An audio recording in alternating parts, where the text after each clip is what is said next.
आइए डिस्कस करते हैं मोल फ्रैक्शन।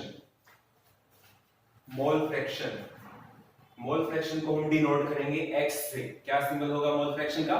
एक्स। डेफिनेशन देखें, क्या डेफिनेशन बनेगी?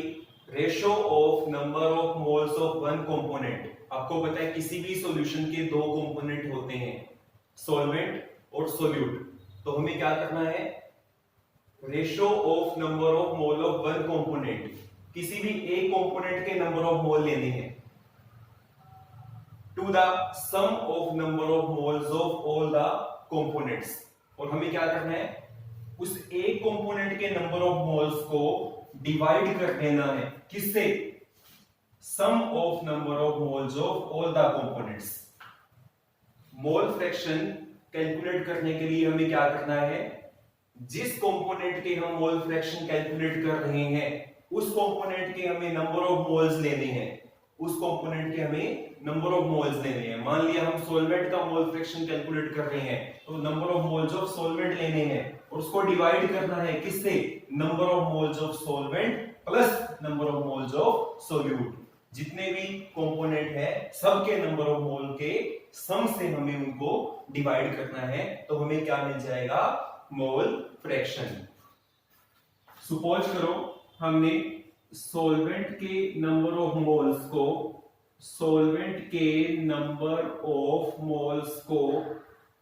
Na से डिनोट किया। Na number of moles of solvent, और सोल्यूट के नंबर ऑफ मोल्स को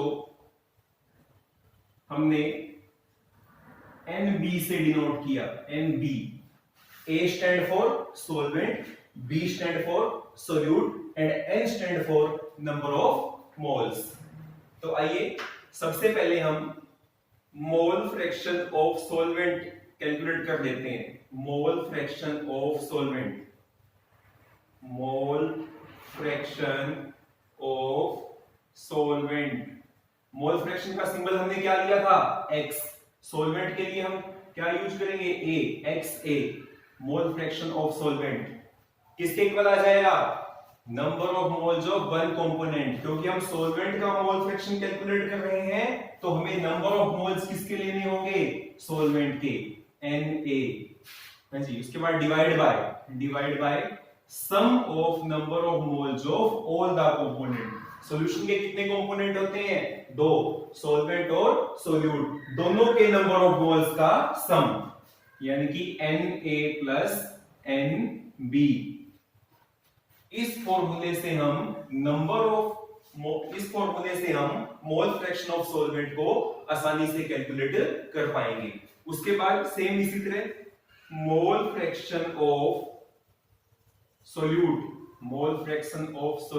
जी मोल फ्रैक्शन का सिंबल क्या है? एक्स। और सोल्यूट के लिए क्या वर्ड यूज करते हैं? B, X B. किसके इक्वल होगा? सेम उसी तरह number of moles of one component. हाँ जी, किसके मोल फ्रैक्शन कैलकुलेट कर रहे हैं? सोल्यूट के, तो नंबर ऑफ मोल्स किसके लेंगे? सोल्यूट के। क्या सिंबल होता है number of moles of solute? Nb divide by sum of number of moles of all the component. वो सभी कंपोनेंट कौन कौन से हैं? सॉल्वेंट और सोल्यूट। तो क्या आएगा? Na plus Nb। मतलब हमें क्या करना है?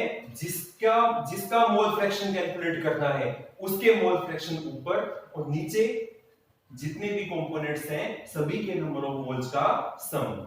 यहाँ पे हम सॉल्वेंट का मोल फ्रैक्शन कैलकुलेट कर रहे थे तो सॉल्वेंट के नंबर ऑफ मोल्स ऊपर लिए। यहाँ पे हम सोल्यूट का मोल फ्रैक्शन कैलकुलेट कर रहे थे, सोल्यूट के नंबर ऑफ मोल्स हमने ऊपर लिए, और नीचे सॉल्वेंट और सोल्यूट दोनों के नंबर ऑफ मोल्स का सम। एक बात स्पेशल नोट करने वाली है, सभी ध्यान दें। Sum of mole fraction of solvent and solute is always unity। इसका मतलब क्या हुआ? यदि मैं सॉल्वेंट का मोल फ्रैक्शन ले लूं और सोल्यूट का मोल फ्रैक्शन ले लूं और दोनों को सम करूं तो हमेशा आपका जो आंसर आएगा यूनिटी आएगा, 1 आएगा। मतलब XA XA mole fraction of solvent plus XB mole fraction of solute, always one, always unity. तो ये हमने आज डिस्कस किया मोल फ्रैक्शन। आइए एक न्यूमेरिकल की हेल्प से इसको समझने की कोशिश करते हैं। न्यूमेरिकल क्या गिवन है? न्यूमेरिकल गिवन है calculate mole fraction of ethylene glycol, calculate mole fraction of ethylene glycol. Ethylene glycol सभी को पता है क्या होता है इथाइलिन ग्लाइकोल? इथाइलिन ग्लाइकोल होता है CH2OH, CH2OH। Calculate mole fraction of ethylene glycol in a solution containing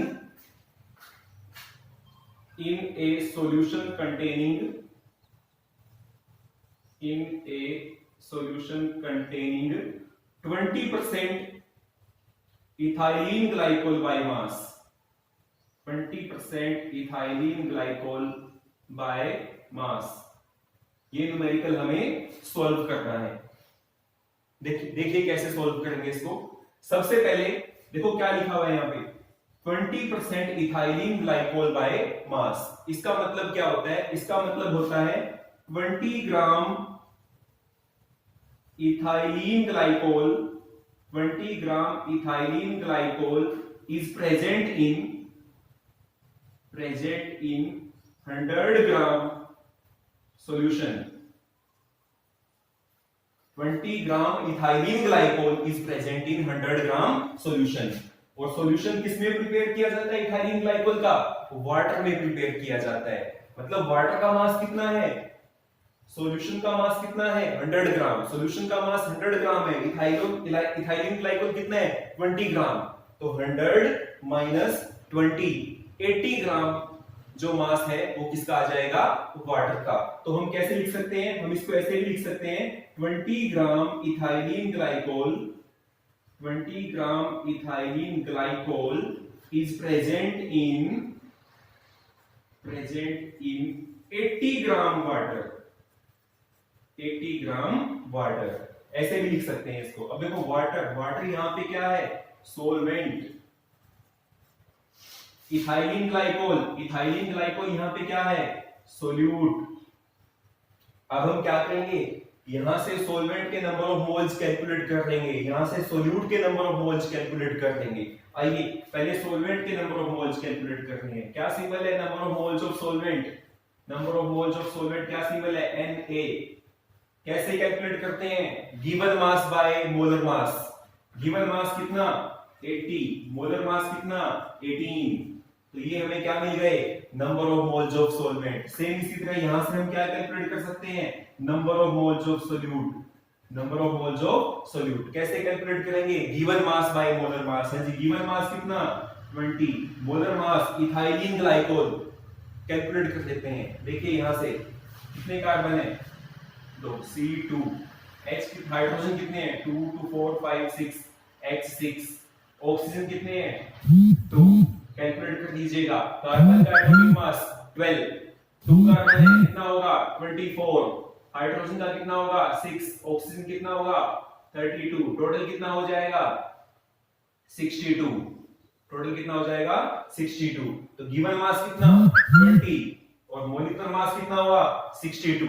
यहां से हमें क्या मिल गए? Number of moles of solvent. यहां से क्या मिल गए? Number of moles of solute. इन दोनों वैल्यूज को यदि हम इन फॉर्मूलाज में पुट करें तो हमें number of moles of solvent और सोल्यूट आसानी से मिल सकते हैं। आइए चेक करते हैं। यहां से हम इसको सोल्व करेंगे तो यह आएगा 4.444 और यहां से सोल्व करेंगे 0.322। तो हमें क्या क्या वैल्यू मिल गई? Na number of moles of solvent and Nb number of moles of solute. यहां पुट कर दीजिएगा। सबसे पहले हम कैलकुलेट कर रहे हैं XA कितना आ जाएगा? Na हमने कितना कैलकुलेट किया? 4.444 divide by Na plus Nb। Na कितना है? 4.444 प्लस जी Nb हमने कितना कैलकुलेट किया? 0.322। सेम इसी तरह से हम अब क्या कैलकुलेट कर देंगे, XB। XB कैसे कैलकुलेट किया जाएगा, NB। NB हमने कितना कैलकुलेट किया, 0.322 divide by Na plus NB। Na कितना है, Na कितना है 4.444 प्लस 0.322। तो इन दोनों को हम अब सोल्व कर देते हैं। सोल्व करेंगे तो जो XA है, सोल्व करने के बाद XA हमें मिलेगा 0.932 XA, यानी कि सोलवेंट का जो मोल फ्रैक्शन है वो कितना है 0.932, और सोल्यूट का जो मोल फ्रैक्शन हमें मिलेगा, सोल्यूट का मोल फ्रैक्शन हमें मिलेगा 0.068। यदि हम इनको सॉल्व कर देते हैं तो XA हमें कितना मिला 0.932, XB कितना मिला 0.068। और अभी मैंने आपको नोट करवाया था, याद हो तो आपको, sum of mole fraction is always unity, means XA plus XB always equal 1। Check कर लीजिएगा, XA कितना, XA हमने कितना कैलकुलेट किया 0.932, XB हमने कितना कैलकुलेट किया 0.068। दोनों को सम करेंगे तो आपका आंसर आएगा 1। This is the mole fraction.